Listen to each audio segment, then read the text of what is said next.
Esta é a minha primeira pregação. Todas as pregações que eu fizer será sobre este Evangelho. Então nós iremos, pouco a pouco, esmiuçando este Evangelho. O Evangelho do cego de nascença. Portanto, um homem que já nasceu cego. Você imagina então essa situação de a mãe dar à luz o filho, e esse filho já nasceu cego, já nasce cego. Eu queria que eu não vou ler o Evangelho inteiro, porque ele é longo. Você pode ver que ele vai do capítulo 1 até o capítulo, ele vai do versículo 1 até o versículo 41. Portanto, é muito longo. E nós vamos ler ele inteiro diante de todas as minhas pregações, ok? Você está preparado, sim ou não? Vamos começar com o versículo 1.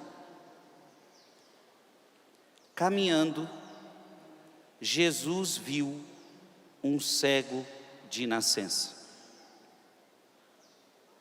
Caminhando, Jesus viu um cego de nascença. Portanto, Jesus viu um homem cego e Jesus já sabia que aquele homem era cego de nascença.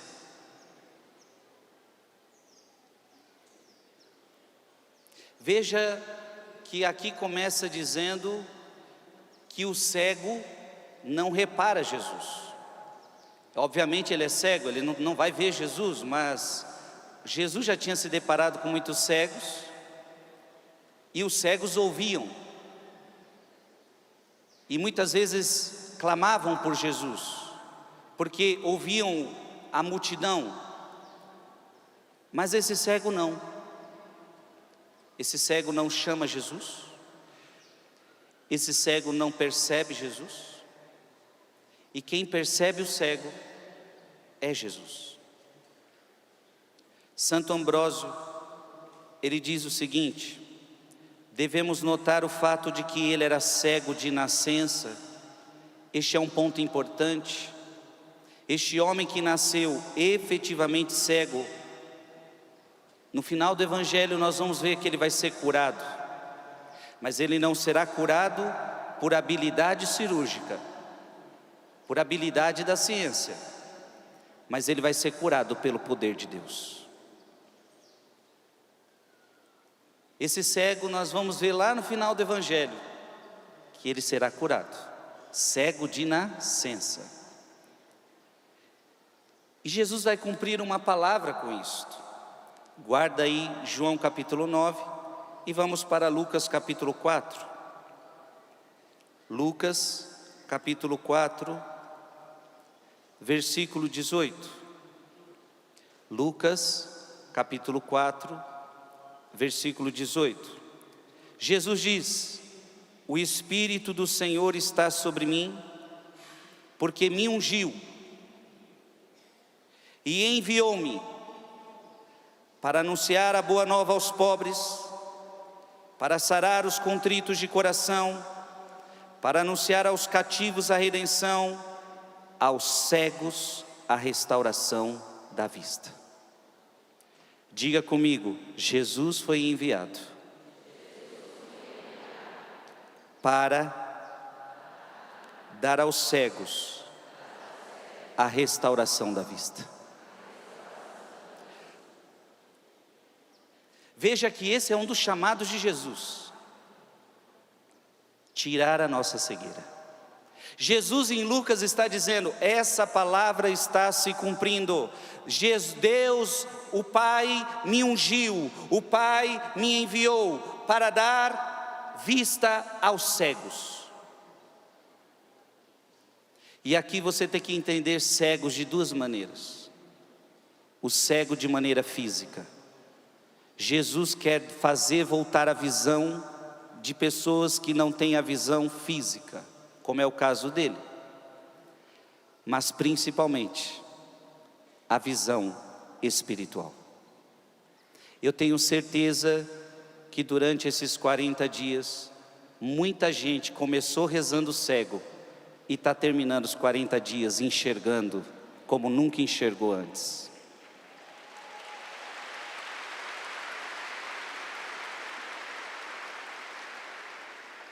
Eu tenho conversado com diversos de vocês, abraçado diversos de vocês, e lágrimas escorrem dos olhos de vocês, dizendo: o Senhor não tem noção do quanto que eu mudei nesses 40 dias. O Senhor não tem noção do quanto Deus trabalhou em mim esses 40 dias.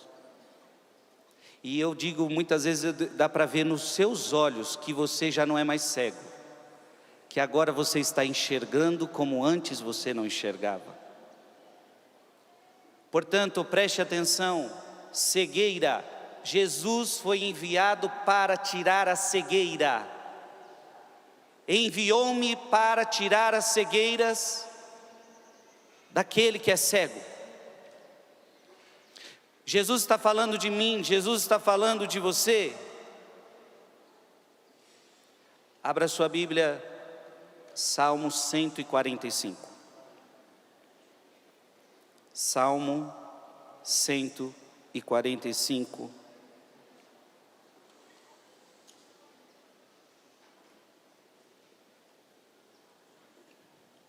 Salmo 145, versículo 8. Salmo 145, versículo 8. O que está escrito aí? O Senhor abre os olhos aos cegos. O Senhor ergue os abatidos. O Senhor ama os justos. Aquele cego de nascença estava abatido. Aquele cego de nascença nunca viu o sol.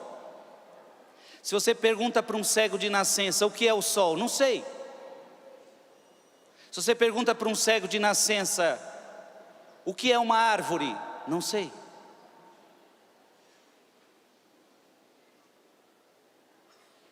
Se você pergunta para um cego de nascença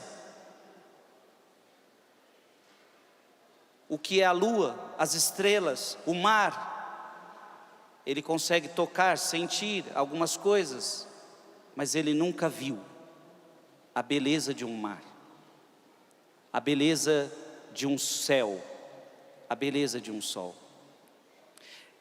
Eu quero que você repita comigo bem alto este salmo. O Senhor abre os olhos aos cegos. O Senhor ergue os abatidos. Eu quero que você diga para a pessoa que está do seu lado e diga: Deus abre os olhos aos cegos. O Senhor ergue os abatidos. Amém. Aplauda essa palavra, a palavra do Senhor.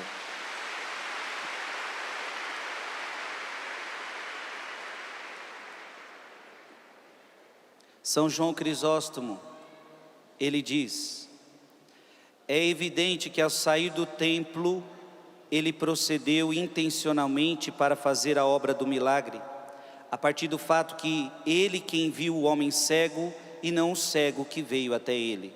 Então, que bonito, Jesus já sabia o que ele queria fazer. Aquele cego não viu Jesus, mas Jesus viu o cego. E que fique claro, não foi o cego que foi até Jesus, como em outros evangelhos aconteceu. Aqui é Jesus que vai até o cego. Jesus quer realizar uma obra no cego, cumprindo-se muitas palavras da Sagrada Escritura. Abra sua Bíblia em João, voltemos ao Evangelho segundo João, capítulo 15, João capítulo 15, versículo 16. João capítulo 15, versículo 16. O que está escrito aí? Não fostes vós que me escolhestes, mas eu vos escolhi, e vos constituí para que vades e produzais fruto, e vosso fruto permaneça. Não foi o cego que escolheu Jesus, foi Jesus quem escolheu o cego, amém? Eu quero que você entenda, não foi você que escolheu a Deus, foi Deus que te escolheu primeiro. Deus te escolheu primeiro. Você pode ter escolhido a Deus? Sim, mas Deus te escolheu primeiro. Abra sua Bíblia, João capítulo 1, Evangelho segundo João, capítulo 1, versículo 9.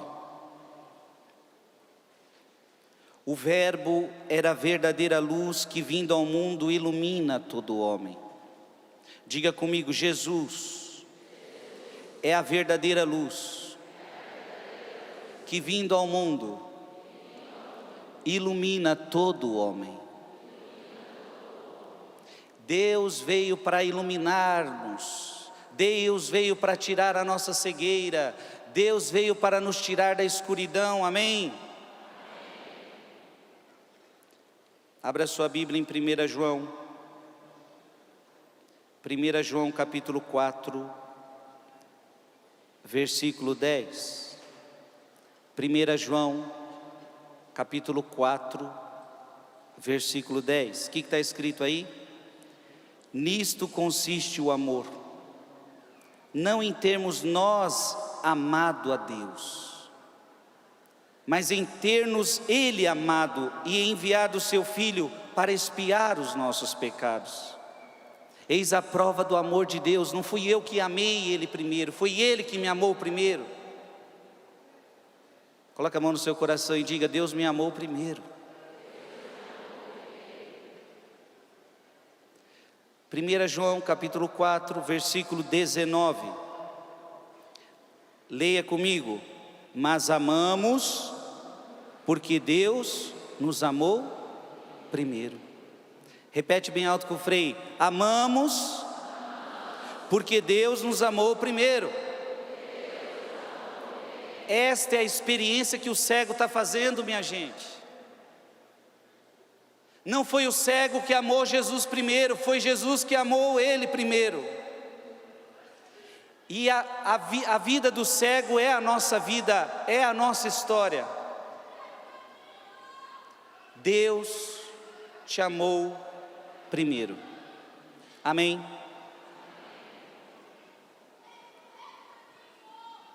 Cesário de Arles, ele diz assim: aquela cegueira não ocorreu por causa do pecado de seus pais, nem pelo pecado do cego. Aliás, antes de ler Cesário de Arles, leia a sua Bíblia, João capítulo 9, versículo 2. João capítulo 9, versículo 2. Os seus discípulos indagaram dele: Mestre, quem pecou, este homem ou seus pais, para que nascesse cego? Repete comigo. Frei, quem pecou para que este homem nascesse cego? Olha a pergunta dos discípulos. Olha a pergunta dos discípulos. Que culpa essa criança tem de nascer cega? Aliás, é a pergunta de muitos nós quando uma criança nasce com deficiências. Por que ele nasceu cego? A culpa é de quem? Da criança? A culpa é da criança, sim ou não? Mas eles já sabem que a culpa não é da criança. Por isso que eles já perguntam: a culpa é dos pais? Será que os pais cometeram algum pecado e o filho agora está sendo castigado pelo pecado dos pais? Pergunta que eu faço a vocês: Deus castiga o pecado dos pais dos filhos? Será? Pergunta para quem está do seu lado: será que Deus castiga o pecado dos pais nos filhos? Será? O que você acha? Eu já vi que vocês ficaram em dúvida já. Começaram com certeza, já estão com dúvida. Preste atenção. Cesário de Arles vai dizer: aquela cegueira não aconteceu por causa do pecado de seus pais, nem pelo pecado do cego, mas para que a glória de Deus se manifestasse nele. Pois quando nascemos, todos nós contraímos o pecado original, e ainda assim não nascemos fisicamente cegos. Aquele cego, olha que bonito isso, foi preparado como um remédio para a raça humana. Ele foi restaurado corporalmente à luz, a fim de que, ao considerarmos seu milagre, fôssemos iluminados no coração. Cesário de Arles está dizendo que aquele cego representa todos nós, que às vezes não nascemos cegos no corpo, mas a verdade é que todos nós, ao nascermos, já nascemos cegos. Você sabia que você também foi um cego de nascença? Sabia disso? Você também nasceu cego. Essa história é a nossa história. Frei Gilson nasceu cego. E você nasceu cego. E aí você está me dizendo: não, Frei, eu não nasci cego. Não estou falando de olhos. Eu estou falando de alma. Você nasceu cego. Olha para quem está do seu lado e diga: eu não estou perguntando, eu estou afirmando. Você nasceu cego. Sim ou não? Por que eu nasci cego? Porque a Bíblia diz que você nasceu cego. Abra sua Bíblia, vamos provar isso. Salmo 50. Salmo 50, versículo 7. Isso aqui é para todos, tá? Menos para perfeitíssima Virgem Maria. O resto para todos. E menos para Jesus Cristo. Essa palavra que eu vou ler para nós católicos só não é aplicada a Jesus Cristo e a Virgem Santíssima, mas ela é aplicada para todos nós. O que está escrito aí, Salmo 50, versículo 7? Eis que nasci na culpa, minha mãe concebeu-me no pecado. Diga comigo bem forte: minha mamãe concebeu-me no pecado. Veja, a Bíblia não está dizendo que a sua mãe estava em pecado, ela podia até estar em vida de santidade. A Bíblia não está dizendo que a tua mãe, quando te gerou, estava pecando. A Bíblia está dizendo que quando você nasceu, a sua mãe passou para você e você acabou contraindo da sua mãe o pecado original. O pecado original não é um pecado que você cometeu. Aliás, você é uma criança. Como é que uma criança comete pecado? Uma criança no ventre materno pode fazer algum pecado, sim ou não? Não, mas pecado original não é um pecado que você cometeu, é um pecado que você contraiu. Diga comigo: pecado original não é pecado cometido,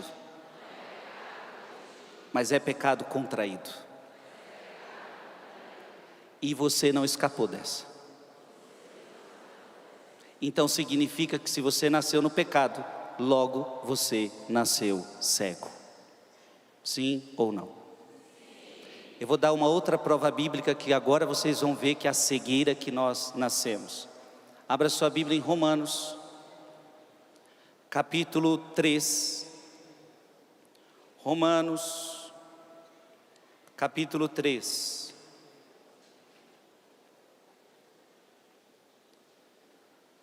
Romanos capítulo 3, versículo 23. Romanos capítulo 3, versículo 23. Quero que você leia bem alto comigo. O que está escrito aí? Com efeito, todos pecaram e todos estão privados da glória de Deus. Repete comigo bem alto. Todos pecaram.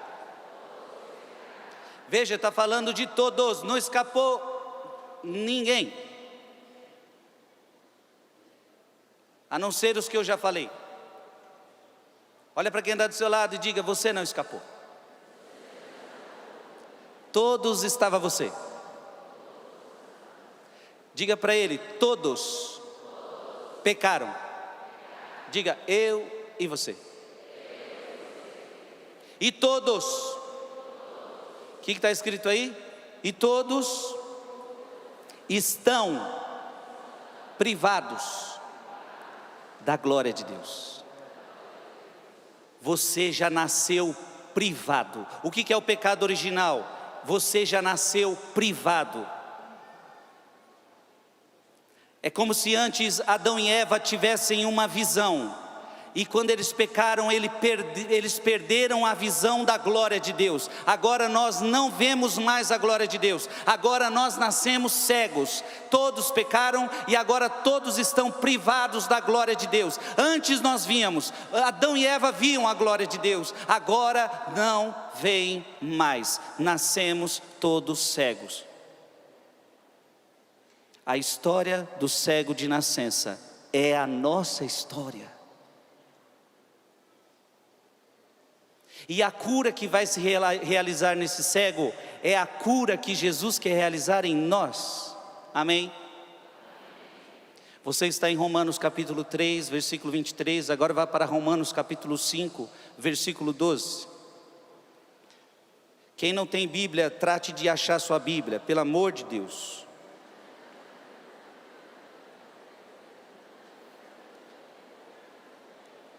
Romanos capítulo 5, versículo 12. O que está escrito aí?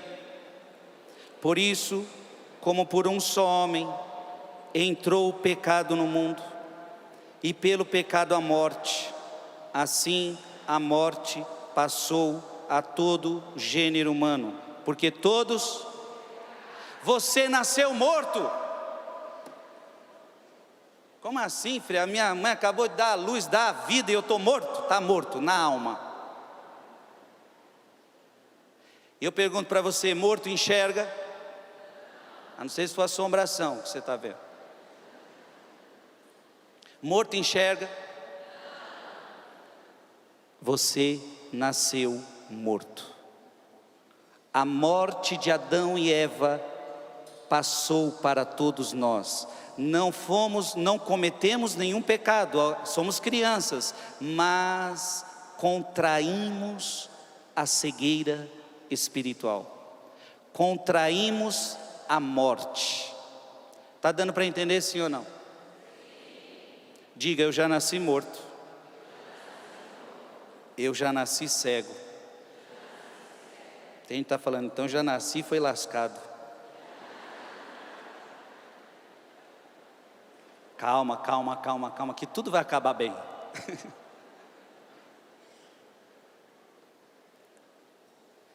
1 Coríntios, capítulo 15. 1 Coríntios, capítulo 15, versículo 22. 1 Coríntios... E aqui já é uma palavra para te dar esperança, para você não ficar tão desanimado. Já vamos animar você. Para você não ficar tristonho, nasci cego, nasci morto. Meu Deus do céu, que pregação é essa? 1 Coríntios 15, 22, o que está escrito aí? Assim como em Adão todos morrem, assim em Cristo todos reviverão. Aleluia! Então calma. Em Adão você morreu, em Adão você contraiu a sua morte, em Adão você contraiu sua cegueira, mas calma, virá o novo Adão. Segundo São Paulo, Jesus Cristo é o novo Adão. E se através do primeiro você contraiu morte, através do segundo você vai contrair vida. Se do primeiro Adão você contraiu a cegueira, agora você vai contrair do novo Adão a visão de volta. Jesus Cristo vai fazer você viver de novo. Jesus Cristo vai fazer você enxergar de novo. Amém? Agora,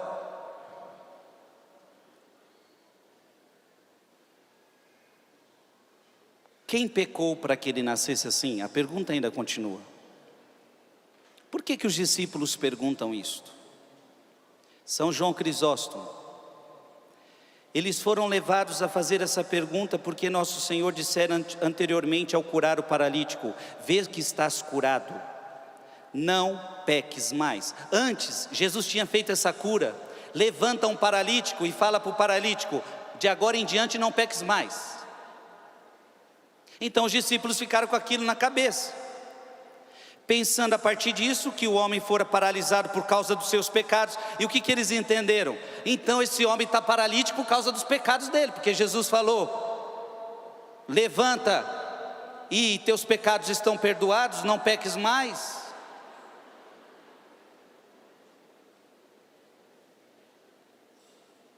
Pensando a partir disso que aquele homem fora paralisado por causa dos seus pecados, dizem: aquele outro homem ficou paralisado por causa de seus pecados, mas que dirias tu deste homem? Teria ele pecado? Como podes dizer isso uma vez que ele nasceu cego? Teriam os pais dele pecado? Nem se pode dizer, pois a criança não sofre pela punição. A criança não sofre punição por causa dos pais. Repete comigo: a criança não sofre punição por causa dos pais. Então uma pergunta já precisa ser respondida: a criança não vai pagar pelo pecado dos pais. Deu para entender, sim ou não? Graças a Deus.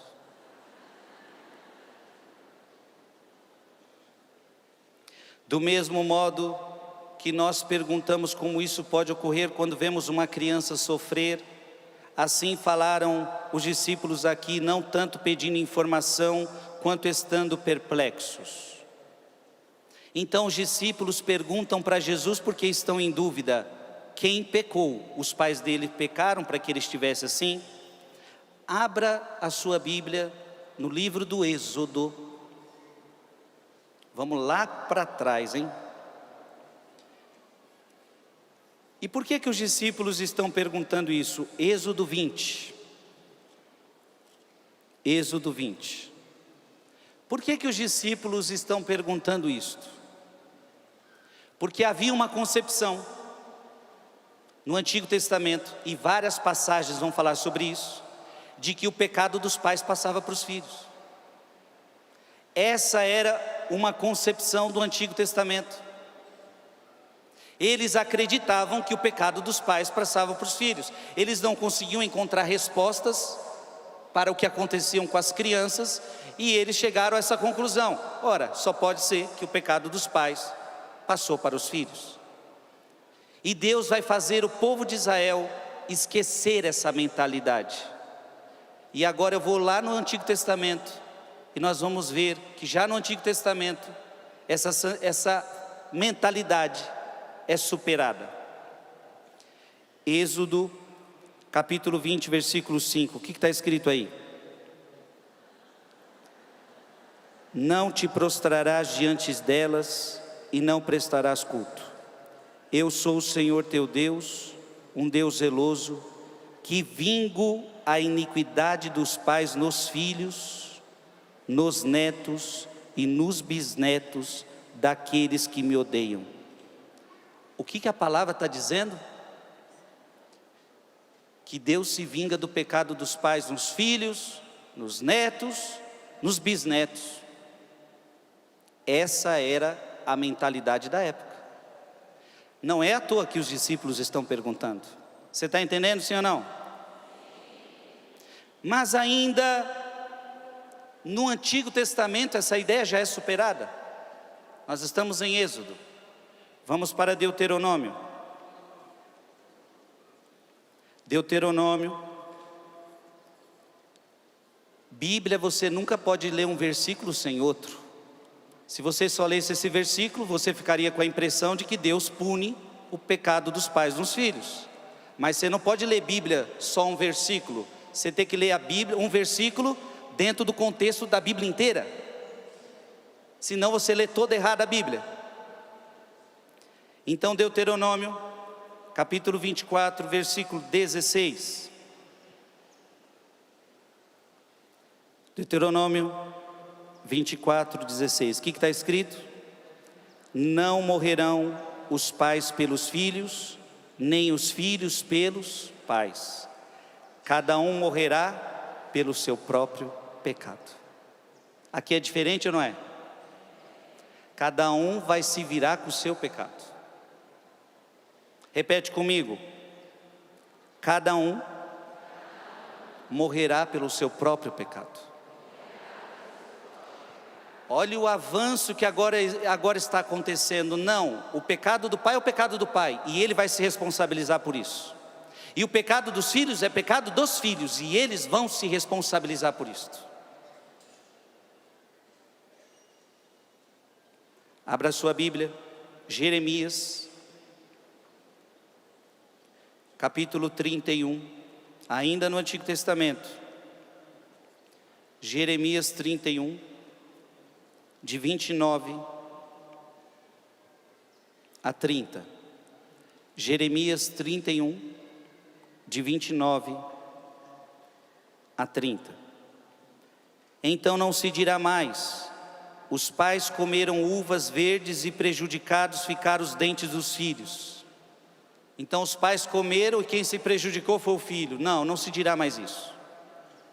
Mas cada qual morrerá em razão do seu próprio pecado. E se alguém comer uvas verdes, serão atingidos os próprios dentes.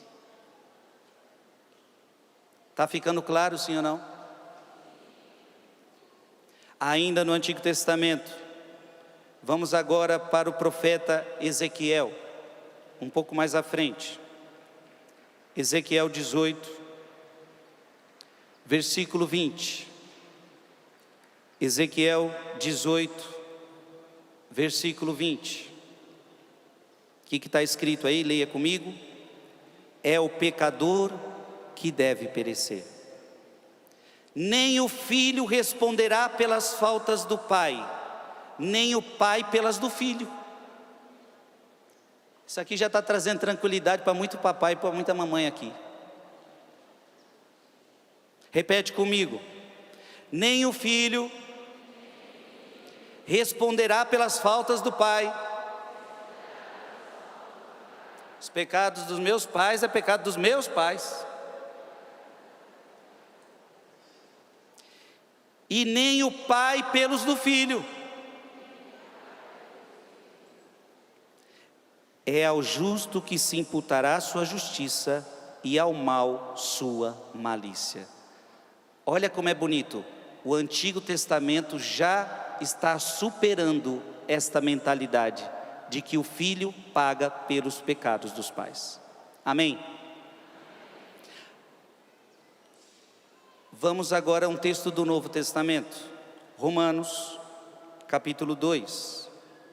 Romanos, capítulo 2, versículo 6.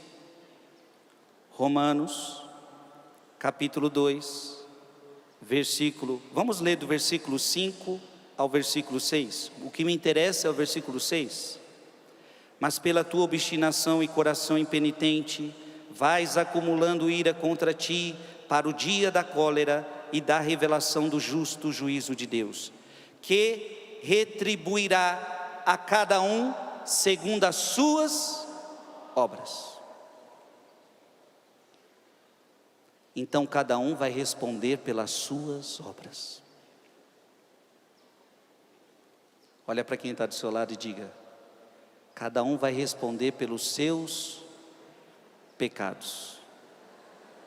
Cada um vai responder pelas suas obras.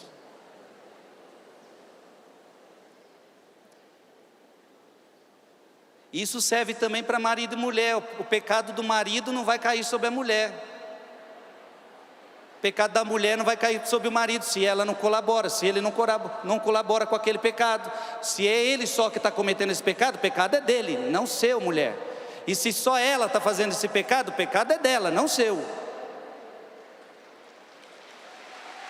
Vocês gostaram agora, né?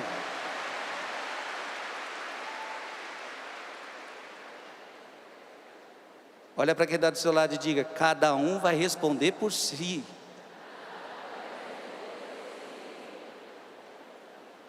Por isso que é errado quando você vai na confissão e você começa: o padre, em nome do Pai, do Filho e do Espírito Santo, meu filho, pode contar seus pecados. Você fala: sabe o que é, padre?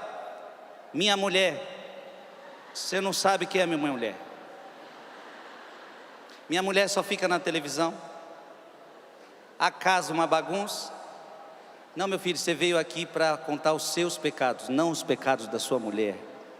Cada um responde os seus pecados.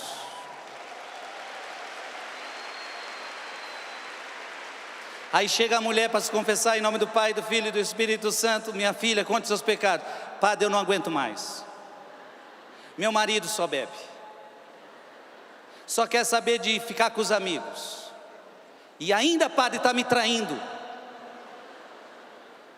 Minha filha, você não está aqui para contar os pecados do seu marido, você está aqui para contar os teus pecados.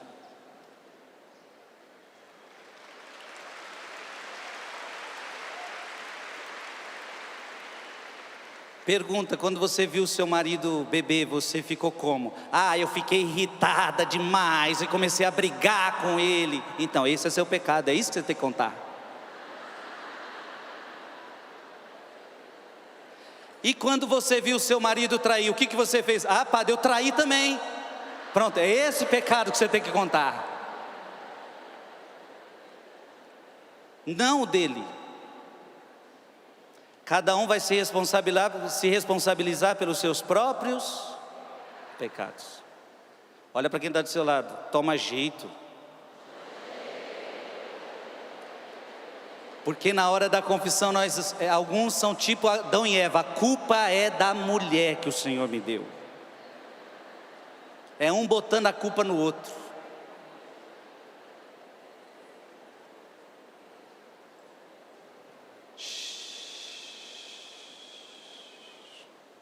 Faz silêncio.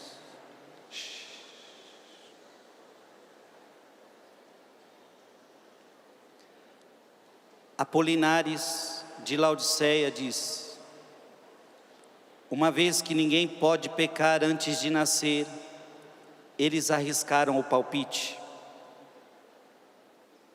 de que os pais fossem culpados, pois sabiam que as crianças podem sofrer para causar tristezas aos pais.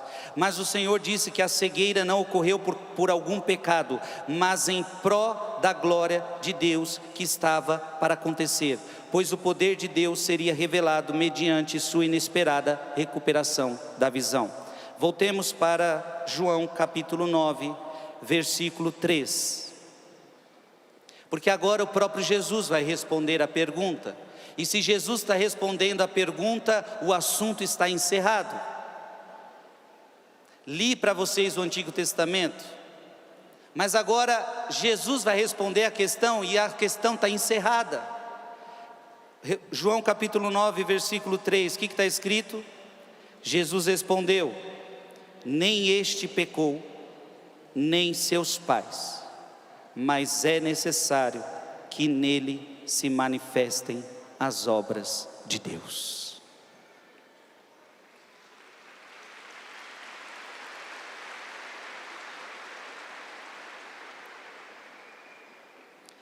Deus permite determinadas coisas para manifestar a sua glória.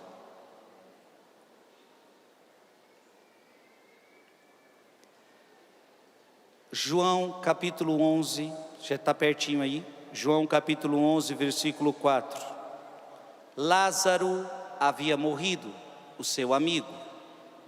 Marta e Maria estão chorosas, e até dizendo para Jesus: se o Senhor tivesse estado aqui antes, meu irmão não teria morrido. João capítulo 11, versículo 4. A essas palavras disse-lhe Jesus: esta enfermidade não causará a morte, mas tem por finalidade a glória de Deus. Por ela será glorificado o Filho de Deus. Amém? Existem coisas que Deus permite, que nós não entendemos, mas é para manifestar a glória de Deus na sua vida. Tem coisas que nós não entendemos, mas este cego está cego para manifestar a glória de Deus. Lázaro morre para manifestar a glória de Deus, e tanta coisa já aconteceu na sua vida para manifestar a glória de Deus. Amém? Você crê nisso, sim ou não? Romanos 8. Romanos 8. Eu quero que você leia bem alto essa palavra, e depois eu quero que você aplaude essa palavra. Romanos 8, 28. Repete comigo. Aliás, sabemos que todas as coisas, todas, diga para quem está do seu lado, todas, as suas enfermidades, os seus sofrimentos, as suas angústias, todas as coisas concorrem para o bem daqueles que amam a Deus.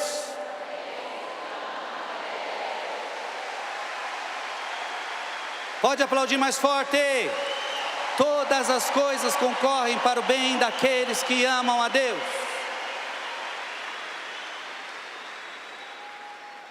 Eu nasci cego para manifestar a glória de Deus.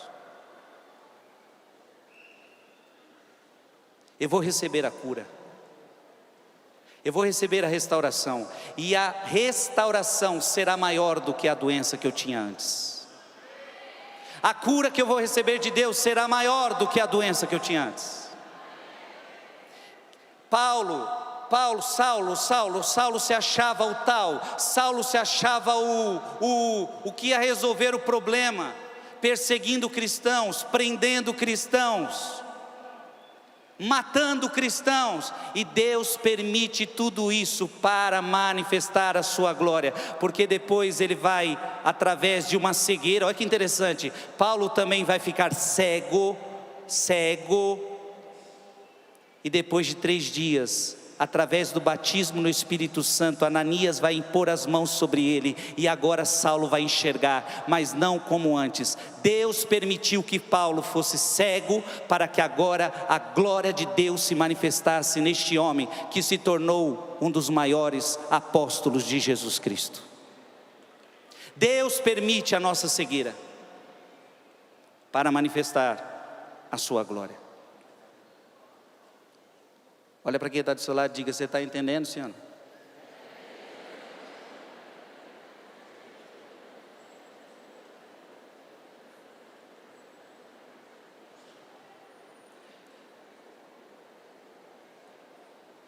Diga comigo: tudo coopera para o bem daqueles que amam a Deus. São João Crisóstomo, quando Paulo fala de todas as coisas, Ele inclui até mesmo as que parecem dolorosas. Pois se a tribulação, ou pobreza, ou prisão, ou fomes, ou mortes, ou qualquer outra coisa nos sobrevém, Deus pode transformá-las no oposto. Pois este é um exemplo de seu poder infalível. Ele pode fazer com que coisas dolorosas nos pareçam leves. Ele pode fazer com que coisas dolorosas se tornem úteis para nós. Amém? Até mesmo aquilo que é, em primeiro momento, ruim, Deus pode transformar em coisas boas.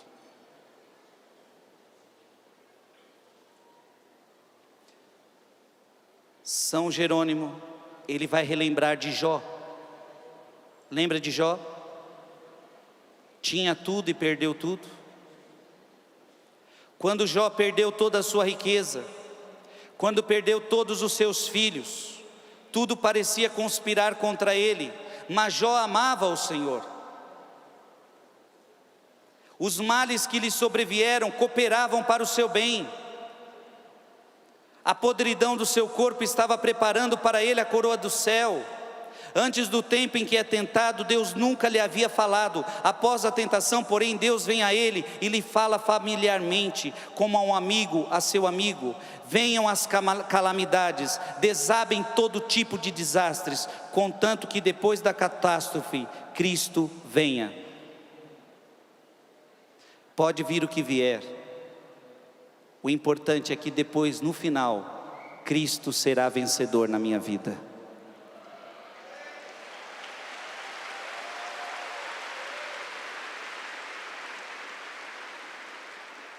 Levanta sua mão direita e diga: venha o que vier, aconteça o que acontecer. O importante não é agora. O importante não é o que está acontecendo agora. O importante para mim, que tenho fé, é o que vai acontecer no final.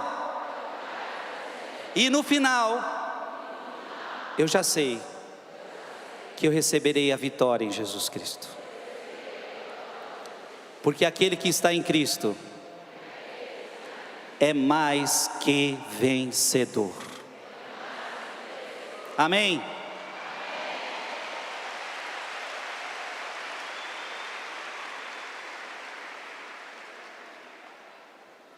Teodoro, um outro padre da igreja, diz: não devemos nos preocupar se descobrimos que as coisas que esperamos resultar em nosso bem se mostram inesperadamente má na vida presente, porque sabemos que no fim tudo coopera para o bem daqueles que amam a Deus. Diga comigo: no fim, tudo coopera para o bem daqueles que amam a Deus.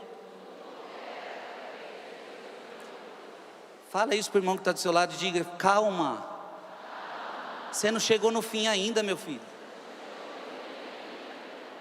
Então agora a tua vida pode estar uma bagunça, mas calma, ainda não é o fim. No fim, tudo concorrerá para o seu bem. Diga: é nós nessa, estamos juntos.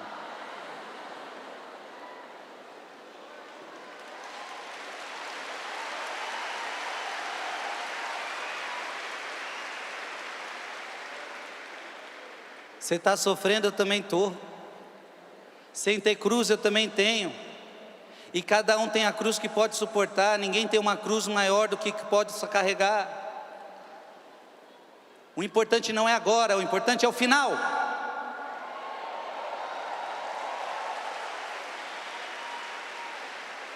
O cristão não está olhando para agora. O cristão, ele vive hoje olhando para a meta. Ele vive hoje olhando para o céu. Ele vive nessa terra com os olhos para o alto. Como o padre diz na missa: corações ao alto. Corações ao alto. Fica olhando só para baixo, você se desespera, meu filho. É doença, é gente, é perseguição, é falação, é calúnia, é um monte de coisa. Você vai entrar em depressão. Diga para quem está do seu lado, fica olhando só para essa terra não. Não fica assistindo só televisão não, senão você fica doido. Eu digo esses canal doido aí, que você sabe.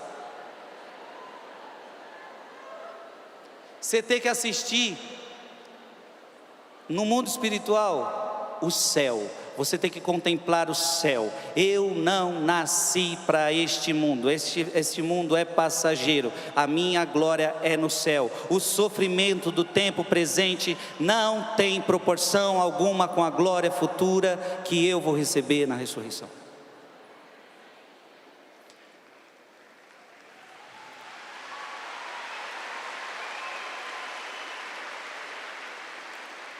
Voltemos para João capítulo 9, versículo 3.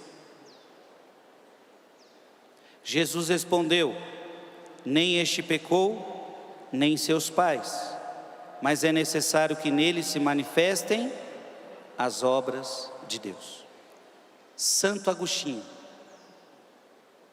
Santo Agostinho é maravilhoso. Preste atenção. Teria ele então nascido sem pecado original? Ou não teria cometido pecado algum em sua vida? Tanto este homem quanto seus pais pecaram. Mas aquele pecado em si não foi motivo pelo qual nasceu cego. Ele nasce em pecado original? Sim. Os pais pecaram? Sim. Os pais eram pecadores? De novo eu pergunto, os pais eram pecadores? Aquela criança nasceu em pecado original? Mas não foi por isso que ele nasceu cego. O nosso Senhor, Santo Agostinho, dá a razão por que ele nasceu cego. Ele nasceu cego para que as obras de Deus se manifestem nele. E aqui nós vamos entrando em alguns problemas que já deve estar, a sua cabeça já deve estar confusa. Vamos agora para São João Crisóstomo. Aqui surge uma dificuldade. Diga comigo, surgiu uma dificuldade, Frei. Se é verdade que não era possível que a glória de Deus fosse mostrada sem o castigo do homem, certamente não era impossível, pois era possível. Mas aconteceu para que a glória de Deus fosse manifestada até mesmo neste homem. Alguém então poderia perguntar: teria ele sofrido injustamente pela glória de Deus? Então pode agora estar na nossa cabeça uma coisa: opa, Frei, então quer dizer que ele nasce cego para manifestar a glória de Deus. Então Deus castiga alguém para nascer cego, para que ele mostre a sua glória? Que negócio estranho é este? Ficou estranho ou não ficou? Fala para quem está do seu lado: deu um nó na minha cabeça agora. Deu nó, não deu? Vamos ver se João Crisóstomo ajuda a tirar o nó.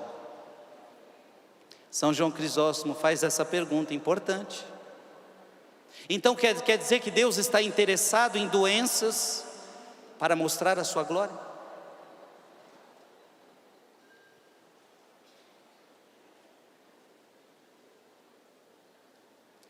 São João Crisóstomo continua: diz-me, que fez ele de errado? Pois, e se Deus nunca tivesse querido criá-lo? Mas eu afirmo que ele até mesmo recebeu o benefício de sua cegueira, pois recuperou a visão interior dos olhos. De que adiantaram os olhos aos judeus? Eles incorreram em punição ainda maior, ficaram cegos mesmo vendo. Olha o que São João Crisóstomo está falando. Ei, preste atenção. Esta criança nasceu cega,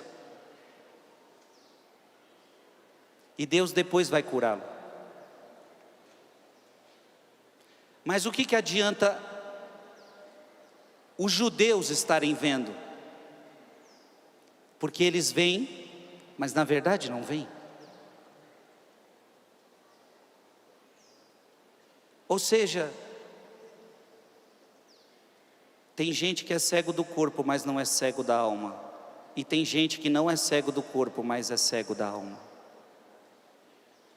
O que adianta ter visão do corpo e não ter a visão da alma? E que dano teve este homem por sua cegueira?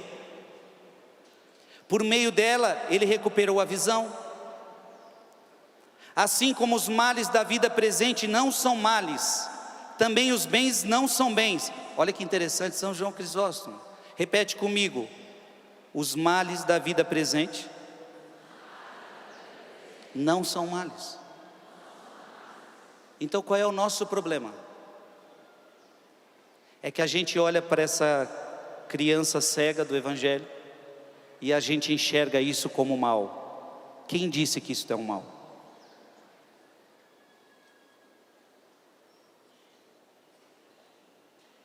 Será que não tem coisa pior do que isso?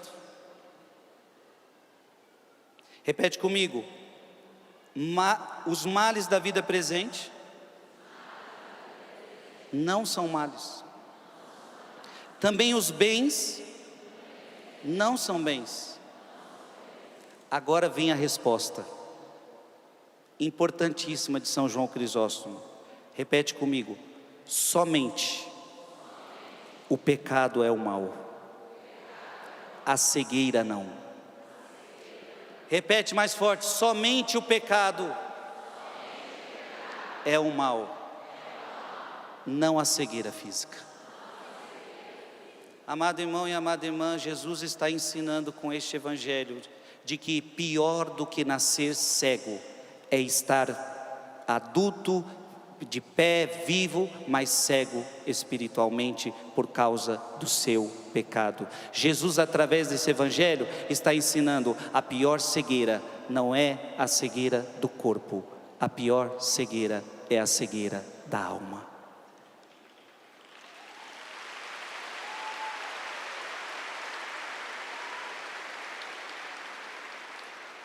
Então, muitas vezes nós vemos uma sociedade que está preocupada e querendo se questionar: mas por quê? Por que isso? Por que aquilo? Como se isso fosse o grande mal. As doenças são ruins, são. Eu não estou dizendo que doença é bom. Aqui também os santos não estão falando que a doença é boa. É tanto que não é boa que Jesus cura os doentes. Mas Jesus está querendo aproveitar essa doença para ensinar que a pior doença é o pecado. Jesus está aproveitando essa cegueira para mostrar que a pior cegueira não é a cegueira do cego de nascença, é a cegueira de vocês, judeus. Porque agora vocês vão ver o rolo que vai dar, porque esse homem foi curado, viu? Não é para essa pregação, é para a próxima. O rolo vai ser grande. Os homens judeus, conhecedores da lei, sacerdotes, fariseus, vão ficar resmungando, pressionando Jesus Cristo, pressionando os pais, pressionando o cego, porque eles não conseguem entender o que está acontecendo ali. Mas na verdade, o cego dessa história não é o cego de nascença. O cego dessa história do Evangelho é os judeus, os fariseus, os conhecedores da lei. Jesus está mostrando: a pior cegueira é o pecado.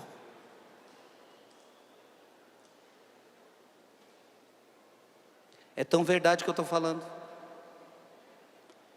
que em Mateus capítulo 5, Jesus diz assim: se teu olho te leva a pecar, o que você faz? Fica cego.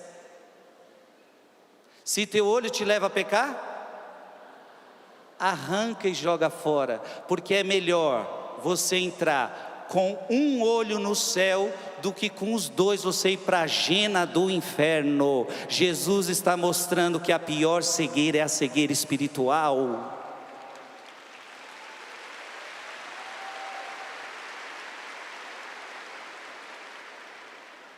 Olha para quem está do seu lado e diga: abre os olhos, meu filho. Tinha gente dormindo aí que acordou agora.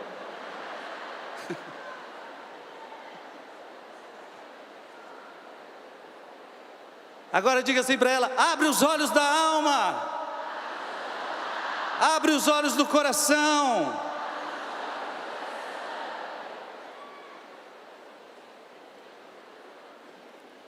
Preste atenção. Por que que a doença não é um mal?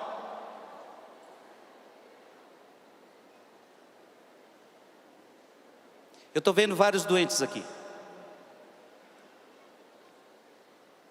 Eu abracei vários doentes aqui. A gente enxerga. E por que que a doença não é um mal? Porque a doença que essas pessoas têm não as privarão de ir para o céu. Doença nenhuma que você tenha tira você do céu. Agora, eu pergunto para vocês: o pecado pode tirar você do céu? O pecado mortal pode tirar você do céu? Portanto, o verdadeiro mal não é a doença, porque por mais que eu tenha diversas doenças, essa doença, ela me traz tribulação, ela me traz sofrimento, ela me traz angústia, mas ela não é capaz de me tirar o paraíso. Agora, a doença do pecado, a cegueira do espírito, é capaz de me tirar do paraíso. Entendeu, sim ou não? Diga: Frei, eu estou entendendo que a pior doença que tem se chama pecado. A pior doença que tem, quer que eu dê o nome da doença? Não é câncer, não é leucemia, não é pedra no rim. A pior doença que existe, sabe o que é? Inveja, fofoca, fornicação, ciúme, rivalidade, briga, ódio, contendas. Essas são as piores doenças que existem. Preguiça, luxúria, vaidade, amor ao dinheiro. Isso são doenças, doenças da alma. E assim como se você tiver com câncer, se você tiver alguma doença, você vai procurar um médico para curar isso. Assim também, doenças que eu estou dizendo, você só cura em um lugar. Para você que é católico, para nós que somos católicos, dentro de um confessionário. O sacerdote, com um sacerdote, indo para o confessionário.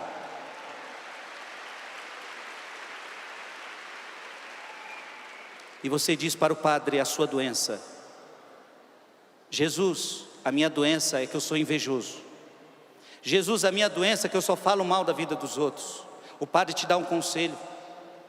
O padre termina a confissão dizendo: teus pecados estão perdoados. Em outras palavras, você não tem mais essa doença. Em nome do Pai, do Filho e do Espírito Santo. Vá em paz, não peques mais. Você está curado. Agora, é claro, sempre você pode retornar à doença de novo, caso você queira. Amém?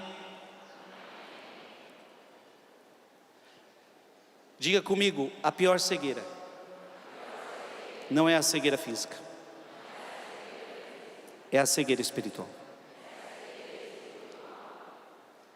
Eu gostaria que vocês acompanhassem todas as pregações, porque eu fiquei aqui só nos primeiros versículos.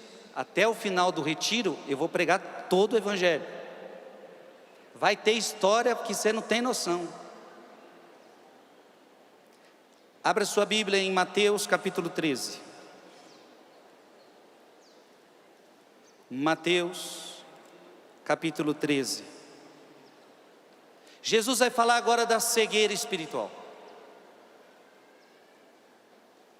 Mateus capítulo 13, versículo de 14 a 15. Mateus 13, 14 a 15. Leia comigo. Assim se cumpre para eles o que foi dito pelo profeta Isaías: ouvireis com os ouvidos e não entendereis, olhareis com os vossos olhos e não vereis. Como assim? Eu olho e não vejo? Essa é a pior cegueira. Você olha, mas não vê.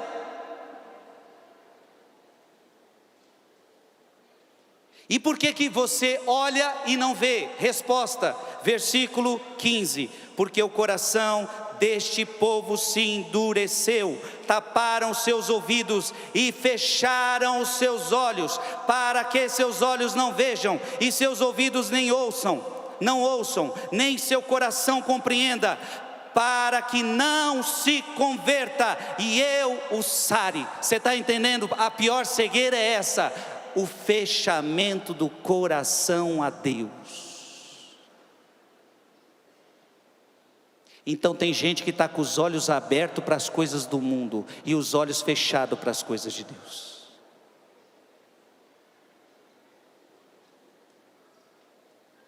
Então diga para os mundanos: vamos assistir isso, vamos ver aquilo outro, vamos e vamos. Vamos assistir a missa? Não, hoje é domingo, estou tão cansado. Bora maratonar na série? Bora, com pipoquinha. Para os mundanos, eles têm olhos abertos para tudo que é mundano, mas têm os olhos fechados para as coisas espirituais. Eu quero declarar na sua vida que a partir de agora, Deus quer que você tenha olhos fechados para as coisas do mundo e olhos abertos para as coisas de Deus.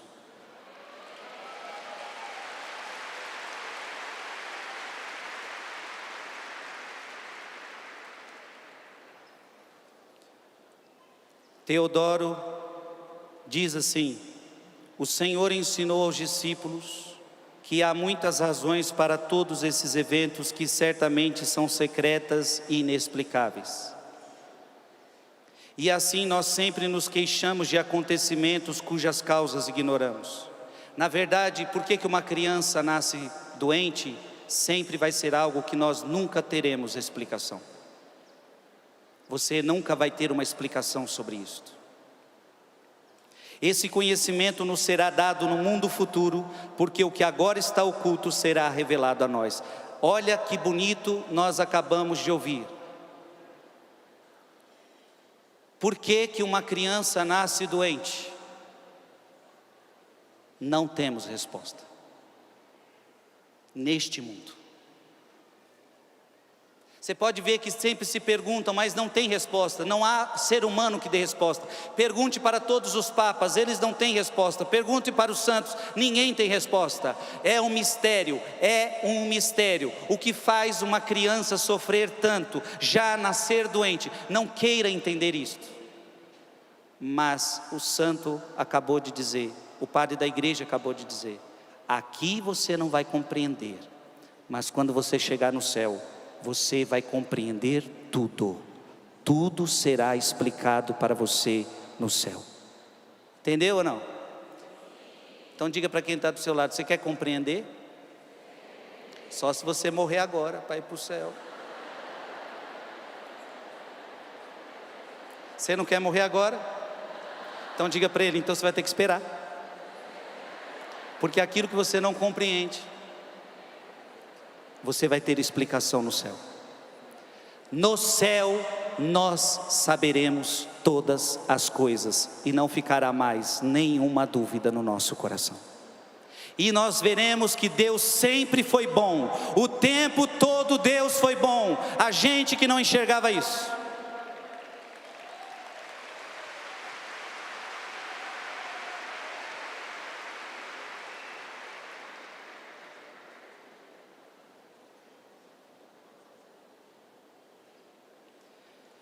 Abra sua Bíblia,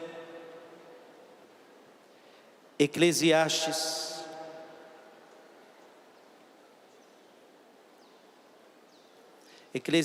capítulo 3, versículo 1. Eclesiastes 3, 1. O que está escrito aí? Repete comigo: para tudo há um tempo, para cada coisa há um momento debaixo do céu. Você vai ter que entender que tudo tem o tempo de Deus, tudo tem a hora de Deus, amém? Segunda palavra que eu quero que você abra, João capítulo 13, versículo 7. João capítulo 13, versículo 7. Respondeu-lhe Jesus: o que faço não compreenderás agora, mas irás compreendê-lo em breve. Olha o que Jesus está falando: tem coisas que você não compreende agora, mas um dia você vai compreender. Amém? Mais uma vez diga para quem está do seu lado: tem coisas que você não compreende agora, mais tarde você compreenderá. Fica firme em Deus. Romanos capítulo 8, versículo 18. Eu quero que você leia essa palavra e depois você vai aplaudir essa palavra. Romanos capítulo 8, versículo 18. Repete comigo: tenho para mim, mais forte, tenho para mim, que os sofrimentos do tempo presente não têm proporção alguma com a glória futura que nos deve ser manifestada. Amém.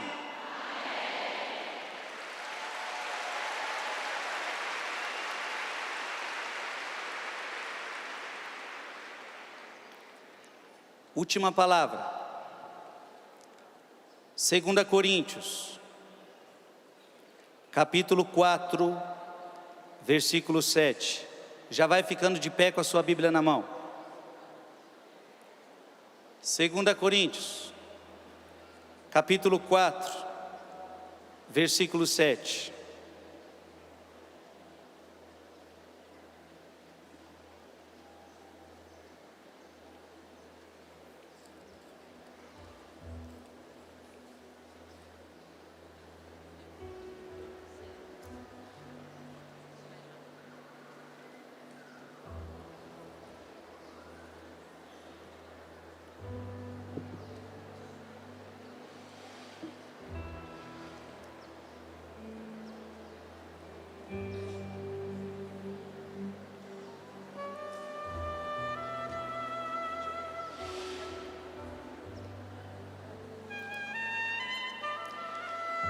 Na verdade não é essa passagem não, calma aí. Agora sim, eu falei 7, é 17. 2 Coríntios 4, 17. Isto mesmo. Diga comigo: a nossa presente tribulação momentânea, ligeira. O que você está sofrendo é momentâneo. O que você está sofrendo vai passar ligeiro. Não, Frei, não está ligeiro não, já tem 10 anos. Mas pode confiar que isso é ligeiro, que 10 anos para Deus é nada. Diga comigo: a nossa tribulação presente, momentânea e ligeira, nos proporciona, olha que bonito, nos proporciona um peso eterno de glória incomensurável. Em outras palavras, a Bíblia está dizendo e fazendo uma promessa para você: quanto maior for o seu sofrimento, maior será a sua glória, o peso de glória na eternidade.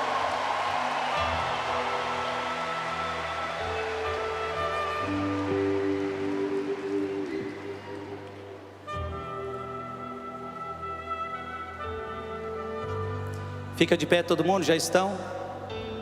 Eu quero que você cante: em pedaços minha alma estava, mas por sua graça refeito sou.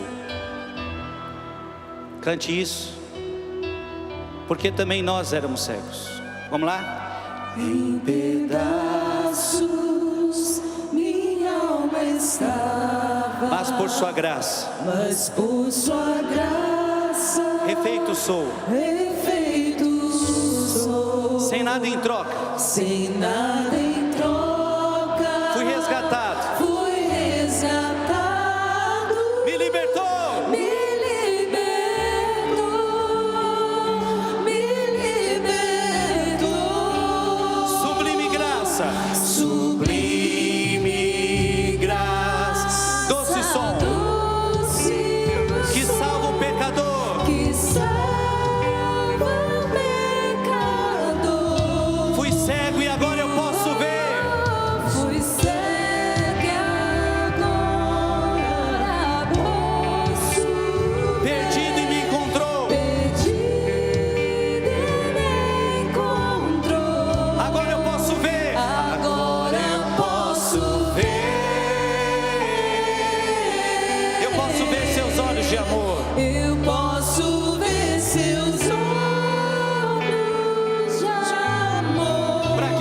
viver. para que eu possa viver. Sua vida Ele entregou. Sua vida Ele entregou. Em pedaços, minha alma estava. Cante isso.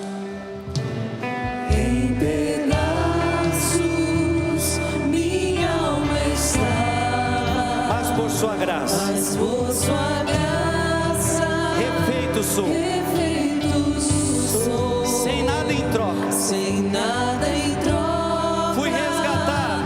fui resgatado.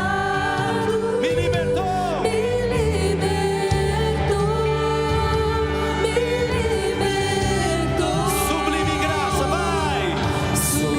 Sublime graça, Doce o som doce o som que salva o pecador. que salva o pecador. Fui cego e agora eu posso ver.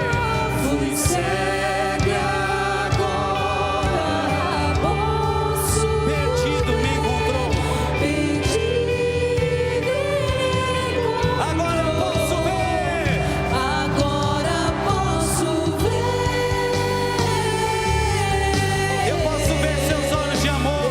Posso ver seus olhos de amor, Para que eu possa viver. para que eu possa viver. Sua vida Ele me entregou. Sua vida Ele entregou. Aplauda, aplauda Jesus, aplauda Jesus.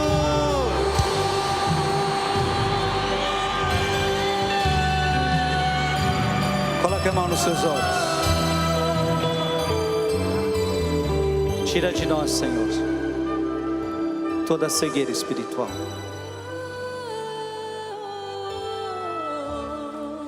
A pior cegueira não é o do corpo.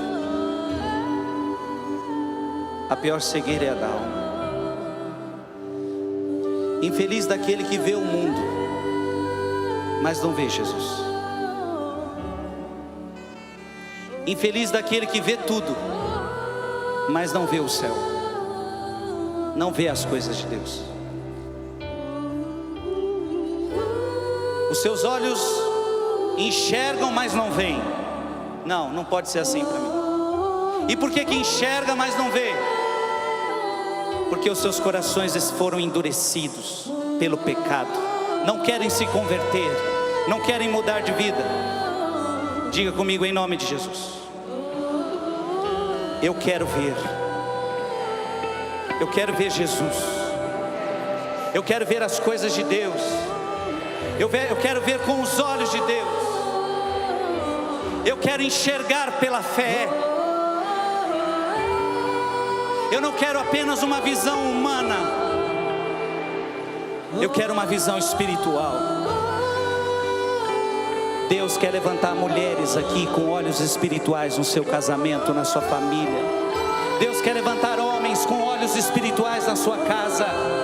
Deus quer levantar crianças com olhos espirituais, jovens com olhos espirituais. Em pedaços, minha alma estava. Eu quero ver só você, em pedaços. Em pedaços, Minha alma está, mas por sua graça, refeito sou, sem nada em troca. Fui resgatado, resgatado, me libertou.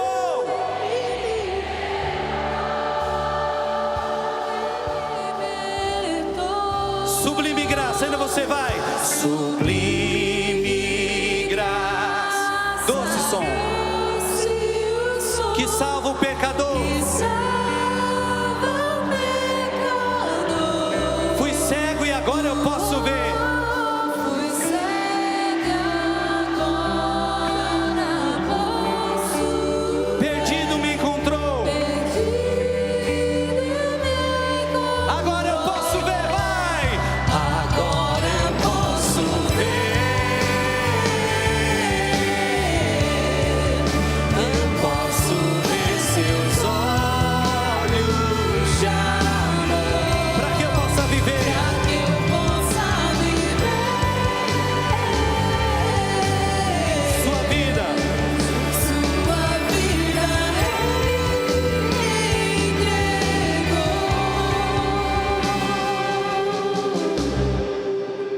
Amém?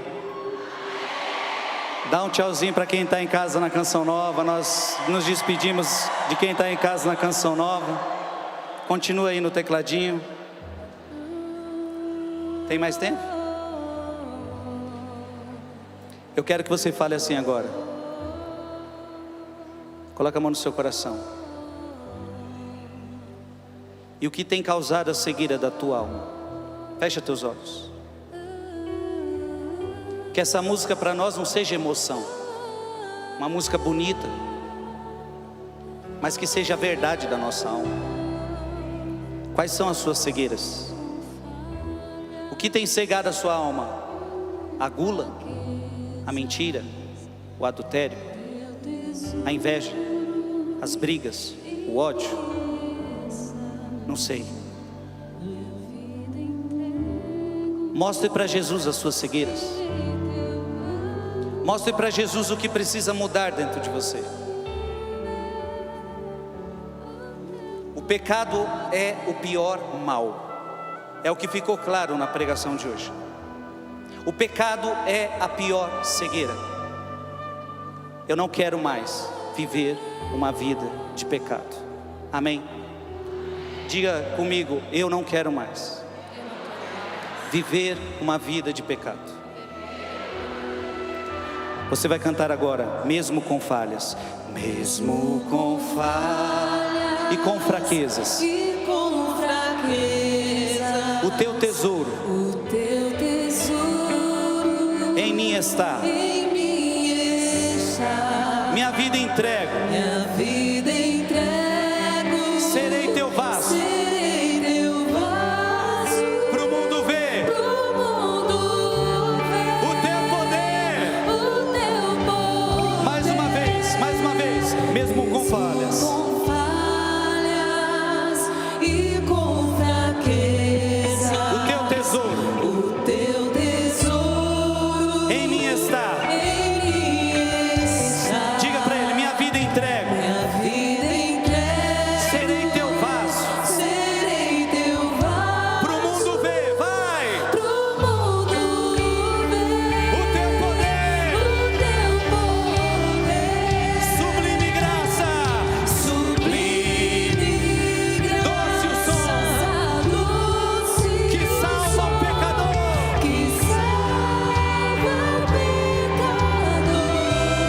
Fui cego e agora posso ver.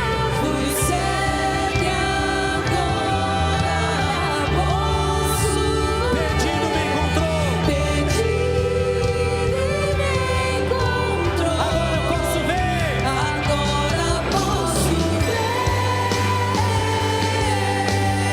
Eu posso ver seus olhos de amor.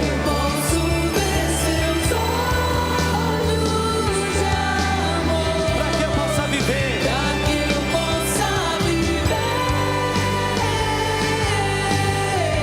a sua vida.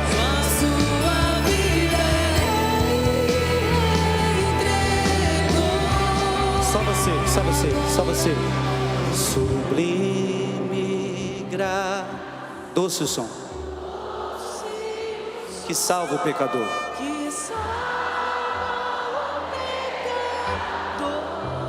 Fui cego e agora eu posso ver.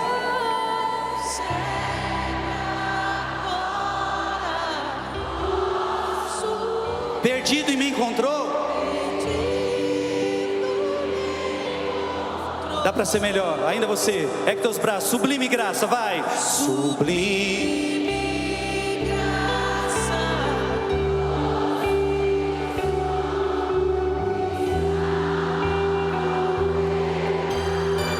Fui cego e agora eu posso ver.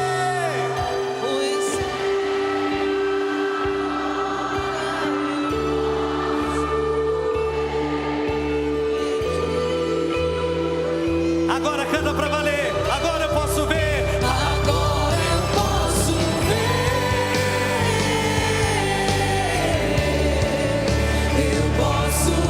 Seus olhos de amor, pra que eu possa viver sua vida.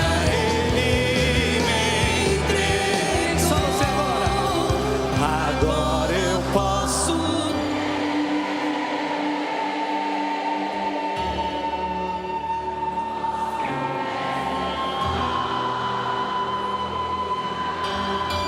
Para quê?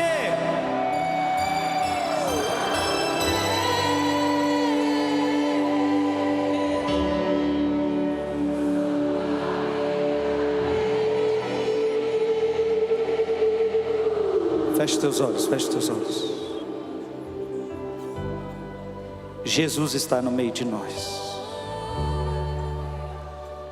Feche teus olhos, Jesus está indo ao teu encontro agora. Tirando prisões, tirando amarras, trazendo arrependimento, trazendo vida nova. Você não vai voltar mais o mesmo para sua casa. Você não é mais o mesmo depois desses 40 dias de oração. A graça de Deus é maior que o pecado. Aonde abundou o pecado, superabundou a graça de Deus. A tua vida será a manifestação da glória de Deus. Você vai ser a glória de Deus na sua casa. Você vai ser a glória de Deus no seu bairro. Você vai ser a glória de Deus para a sua família. Você vai ser a glória de Deus para os seus amigos. Você está voltando a enxergar. E assim como Paulo, que para enxergar precisou receber a imposição de mãos de Ananias. Eu quero que você abra os seus braços como alguém que vai receber. E eu, como sacerdote, eu imponho as minhas mãos sobre você. E eu digo para você: recobra a visão agora, em nome de Jesus. Que você possa ver as coisas de Deus e fechar os teus olhos para as coisas do mundo. Recebe o Espírito Santo agora, em nome de Jesus. Se você quer o Espírito, diga: eu quero o Espírito. Solta a sua voz no Espírito, solta a sua voz.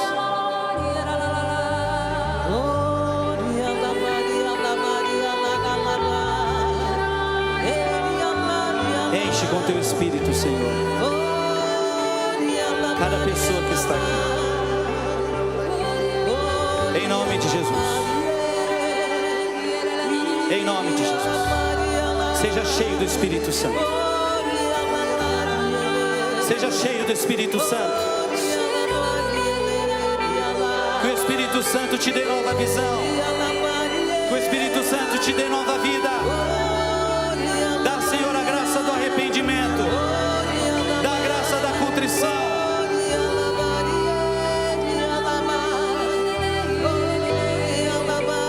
E aplauda o Espírito Santo.